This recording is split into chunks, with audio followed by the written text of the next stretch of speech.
ఇప్పుడైతే వెజిటేబుల్ పలావ్కి కావాల్సిన పదార్థాలు అయితే చూసేద్దామండి. ముందుగా అయితే ఆనియన్ అండి 2 తీసుకున్నాను. నేను ఇక్కడైతే మీరు చేసే క్వాంటిటీ బట్టి ఇంక్రీజ్ చేసుకోవచ్చండి. నేనైతే ఇక్కడ 2 ఆనియన్స్ అయితే తీసుకున్నాను. నెక్స్ట్ వచ్చేసి బిగ్ టమాటో అండి, పెద్దగా ఉంది కాబట్టి ఓన్లీ 1 తీసుకున్నానండి. మీకు కావాలంటే మీరు చేసే క్వాంటిటీ బట్టి ఈ వెజిటేబుల్స్ అనేవి ఇంక్రీజ్ చేసుకోవచ్చండి. ఓకేనా. ఇది వచ్చేసి పొటాటో అండి, ఇది 1 తీసుకున్నాను. తర్వాత క్యారెట్ 1 తీసుకున్నాను. తర్వాత మా ఇంట్లో నాకైతే ఇవి ఉన్నాయి కాబట్టి నేను తీసుకున్నాను. దీని ప్లేస్లో మీరు బఠానీ కూడా వేసుకోవచ్చండి. ఓకేనా. స్వీట్ కార్న్ అని కాదు, బఠానీ కూడా వేసుకోవచ్చు. కార్న్స్ అయితే తీసుకున్నాను. అలాగే ఒక 5-6 బీన్స్ అయితే తీసుకున్నానండి. తర్వాత వచ్చేసి కొత్తిమీర అండి, అలాగే కరివేపాకు, కర్రీ లీవ్స్ కొన్ని తీసుకున్నాను. ఇవైతే ఇంగ్రీడియంట్ కావాల్సిన పదార్థాలండి. వెజిటేబుల్ పలావ్ అయితే ఈ వెజిటేబుల్స్ అయితే కావాలండి. దీంట్లో ఇంక్రీజ్ చేయడం మీ ఇష్టం అండి. ఆలుగడ్డ ప్లేస్లో ఆలుగడ్డ 2 తీసుకోవచ్చు, లేకపోతే బఠానీ వేసుకోవచ్చు. ఇంకా మీ దగ్గర ఉండే కూరగాయలు యాడ్ అయితే చేసుకోవచ్చు అండి. ఓకేనా. ఈ ఆలుగడ్డని అలాగే క్యారెట్ వచ్చేసి పైన తీసేస్తానండి నేనైతే, అంటే తొందరగా కుక్ అవ్వాలనే ఉద్దేశంతో పైన అయితే నేను ఇలా తీసేసి కట్ చేసుకుంటానండి. క్యారెట్ అయినా ఆలుగడ్డ అయినా రెండు ఇలా నేనైతే పైన అంతా తీసేస్తానండి. తీసేసి నెక్స్ట్ అయితే నేను కావాల్సిన షేప్స్కి అయితే కట్ చేసుకుంటానండి. ఓకేనా.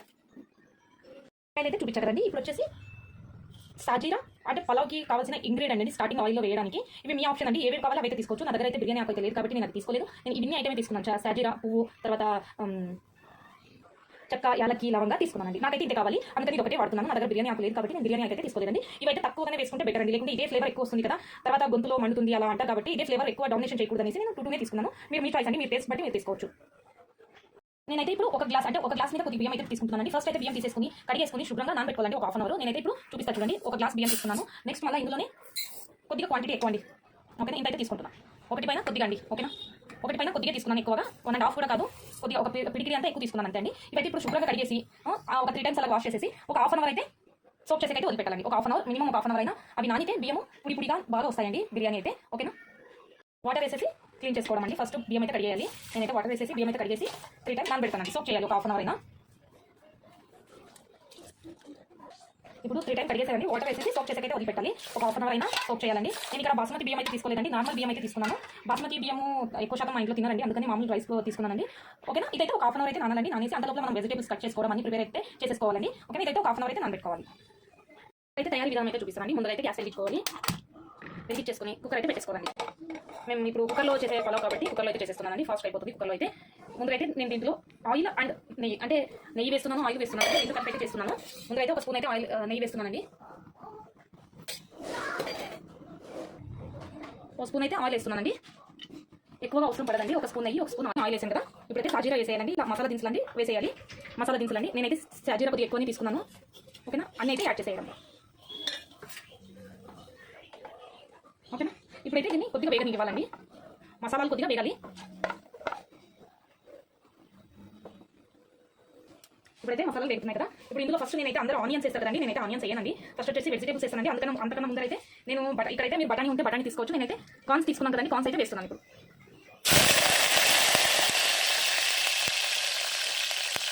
అలాగే కరివేపాకండి, అన్ని వెజిటేబుల్స్ అయితే ఇప్పుడు వేసేసుకోవాలండి.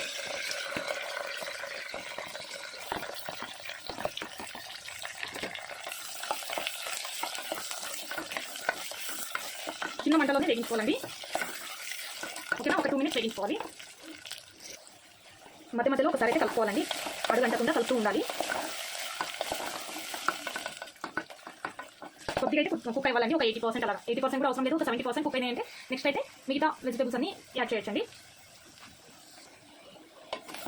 ఓకేనా. ఇప్పుడైతే ఆనియన్ అయితే యాడ్ చేసుకోవాలండి. చిన్నవి కాకుండా ఇలా స్లైసెస్ కోసుకున్నానండి నేను. స్లైసెస్ అయితే కొద్దిగా, అంటే వెజిటేబుల్స్ అంతా చిన్న కోసుకుంటాం కదా, ఆనియన్స్ ఇలా స్లైసెస్ కోసుకున్నామంటే పొడుగుగా కోసుకున్నామంటే బాగుంటుందండి. ఇప్పుడు దీన్ని మిక్స్ చేయాలండి, బాగా కలిపేయాలి. ఉల్లిగడ్డ ఎక్కువ మధ్యాల్సిన అవసరం లేదండి, కొద్దిగా మెత్తపడితే చాలండి. ఇప్పుడు ఇందులోనే కావాలంటే మనం అల్లం వెల్లుల్లి పేస్ట్ కూడా యాడ్ చేసుకోవచ్చు. నేనైతే యాడ్ చేయడం లేదండి. ఆల్రెడీ నేను మసాలా దినుసులు చేసే కదా, అదే మసాలానే సరిపోతుంది. అల్లం వెల్లుల్లి పేస్ట్ అయితే నేనైతే యాడ్ చేయడం లేదండి. ఇది కొద్దిగా మగ్గాలండి. ఇప్పుడు కలుపుకోవాలండి మంచిగా. ఇవి తొందరగా ఉడకడానికి ఇప్పుడైతే సాల్ట్ వేసేస్తున్నానండి. 2 స్పూన్స్ అయితే సాల్ట్ వేస్తున్నానండి. మీరు టేస్ట్ తగినంత సాల్ట్ వేసేసుకోండి. 1.5 స్పూన్ అయితే నేను వేసేస్తున్నానండి. తర్వాత టేస్ట్ చూసుకుని ఇంకా 1/2 స్పూన్ అయితే వేస్తానండి కావాలంటే.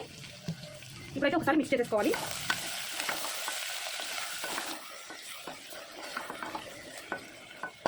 ఎంత కలర్ఫుల్గా ఉందంటే అంత కలర్ఫుల్గా కనబడుతుంది. ఇంకా టమాటో యాడ్ చేసేకైతే ఇంకా కలర్ఫుల్గా ఉంటుంది. చూద్దామండి. ఇదైతే ఒక 2 మినిట్స్ అయితే మగ్గనివ్వాలి. ఇప్పుడైతే కొద్దిగా మగ్గినాయండి. ఇందులో టమాటో వేసేస్తున్నానండి. ఇప్పుడు టమాటోలు వేసేస్తున్నాను. ఇలా చిన్నగా కోసుకున్న టమాటాలు అండి. ఓన్లీ 1 యూస్ చేశానండి నేను. మీ క్వాంటిటీ తగినంత వాడుకోవచ్చండి. ఇప్పుడు ఇందులోనే ధనియా పౌడర్ వేస్తున్నానండి. ఫస్ట్ గరం మసాలా వేస్తున్నాను లైట్గా, ఒక స్పూన్ అంతా సరిపోతుందండి. నెక్స్ట్ ధనియా పౌడర్ వేస్తున్నాను. ఇది కూడా 1 స్పూన్ వేస్తున్నానండి. 1 స్పూన్ పసుపు అండి. ఇప్పుడైతే మంచిగా మిక్స్ చేసేసుకోవాలి.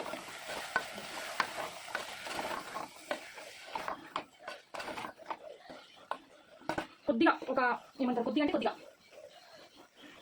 కొద్దిగా వాటర్ అయితే యాడ్ చేస్తున్నానండి. ఎందుకంటే ఆయిల్ కానీ నెయ్యి కానీ తక్కువ వేసాం కాబట్టి కొద్దిగా వాటర్ వేస్తే కింద అంటుకోకుండా బాగా కుక్ అవుతుందండి.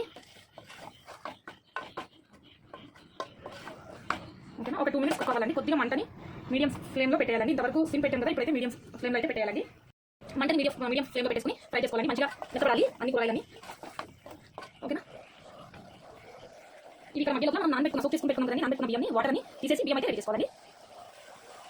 ఇప్పుడు ఒకసారి అయితే కలిపేసుకున్నామండి. అన్ని వెజిటబుల్స్ అయితే హాఫ్ కుక్ అయినాయండి, 30% కుక్ అయిపోయినాయి. ఇప్పుడు ఇందులో బియ్యం అయితే యాడ్ చేసుకోవాలండి. ఇప్పుడైతే నేను బియ్యం యాడ్ చేస్తున్నాను. బియ్యం అయితే యాడ్ చేసుకున్నాం కదా, ఇప్పుడైతే ఒకసారి మిక్స్ చేసుకోవాలి. బియ్యం కూడా స్లోగా అండి, ఎందుకంటే 1/2 అవర్ నానబెట్టాం కాబట్టి ఎక్కువ తిప్పేస్తే బియ్యం వచ్చేసి ఇరిగిపోయే ఛాన్సెస్ ఉంటాయండి. అందుకని కొద్దిగా స్లోగానే ఒకసారి మిక్స్ అయితే చేసేయండి. ఇప్పుడు ఇందులో వాటర్ అయితే యాడ్ చేసేస్తామండి. నేను ఒక గ్లాస్ బియ్యం పైన ఒక పిడికెడు మీన్స్ ఇట్లా ఒక పిడికెడు అంతా ఎక్కువ వేసాను కాబట్టి నేను ఇప్పుడు ఒక గ్లాస్ వచ్చేసి మామూలు రైస్ కాబట్టి ఒక గ్లాస్కి 1.25 గ్లాస్ అయితే నీళ్ళు పడుతుందండి. నేను ఒక గ్లాస్ వేస్తున్నాను. అండ్ 1 గ్లాస్ బదులు కొద్దిగా ఒక పిడికెడు ఎక్కువ బియ్యం తీసుకున్నాను కాబట్టి 2 గ్లాస్ వాటర్ అయితే నేను వాడుతున్నాను. ఎంత తక్కువ వేస్తే అంత పుడిగా వస్తుందండి. అలా అనేసి కంప్లీట్గా తక్కువ వేసేసామనుకోండి అన్నం ఉడకదు అనమాట. కాబట్టి ఒకసారి మిక్స్ చేసుకోవాలి. మిక్స్ చేసుకొని ఇప్పుడు ఇందులోనే పుదీనా యాడ్ చేస్తున్నాను. కొత్తిమీర అండి యాడ్ చేసేసుకోవాలి. బాగా శుభ్రంగా కడిగిన పుదీనా అయితే యాడ్ చేసేస్తున్నాను. ఒకసారి మిక్స్ చేసేసి మంటని మాత్రం మీడియం ఫ్లేమ్లో పెట్టుకోవాలి, హై ఫ్లేమ్లో పెట్టకూడదు. అందులో నిమ్మకాయ రసం వేస్తున్నానండి. కొద్దిగా వేస్తానండి. ఎందుకోసం అంటే రైస్ వచ్చేసి పుడిపిగా రావాలని, అంటే మెత్తగా కాకుండా బాగా రావాలని ఉద్దేశంతో అయితే నిమ్మకాయ అయితే యాడ్ చేస్తున్నానండి. కొద్దిగా అండి, ఎక్కువైతే వాడటం లేదు, హాఫ్ కూడా పిండడం లేదు నేను. చూడండి ఇంకా ఉంది, జస్ట్ కొద్దిగా పిండానండి అంతే. ఇప్పుడైతే ఒకసారి మంచిగా కలిపేసుకోవాలండి. కలిపేసుకుని కొద్దిగా హై ఫ్లేమ్లో అయితే స్టవ్ అయితే పెట్టేసుకోండి. ఇప్పుడైతే హై ఫ్లేమ్లో పెట్టానండి. ఒక ఉడికి వచ్చిందంటే క్యాప్ అయితే క్లోజ్ చేసేసామండి. సాల్ట్ కూడా ఇక్కడ టెస్ట్ చేసుకోండి, కావాలంటే ఇక్కడ యాడ్ చేసుకోవాలి. ఇంకా ఎందుకంటే మిడిల్ అయితే క్లోజ్ చేస్తాం కాబట్టి సాల్ట్ అయితే నేను టెస్ట్ చేస్తున్నాను. నేను 1.5 స్పూన్ వేసే కదా, సరిపోయిందండి. నాకైతే అవసరం పడలేదు. కావాలంటే ఇక్కడైతే యాడ్ చేసుకోండి టేస్ట్ చూసేసి. ఇప్పుడైతే నేనైతే నీళ్ళు క్లోజ్ చేస్తున్నాను.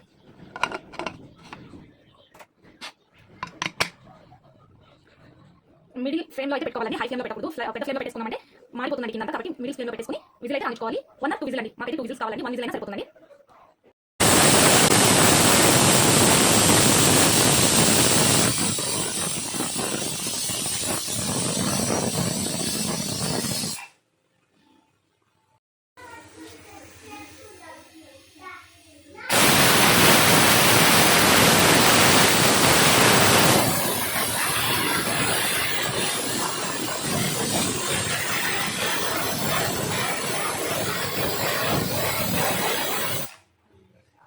ఇప్పుడు 2 విజిల్స్ అయిపోయినాయి కదండి, గ్యాస్ ఆఫ్ చేసేసేయడే.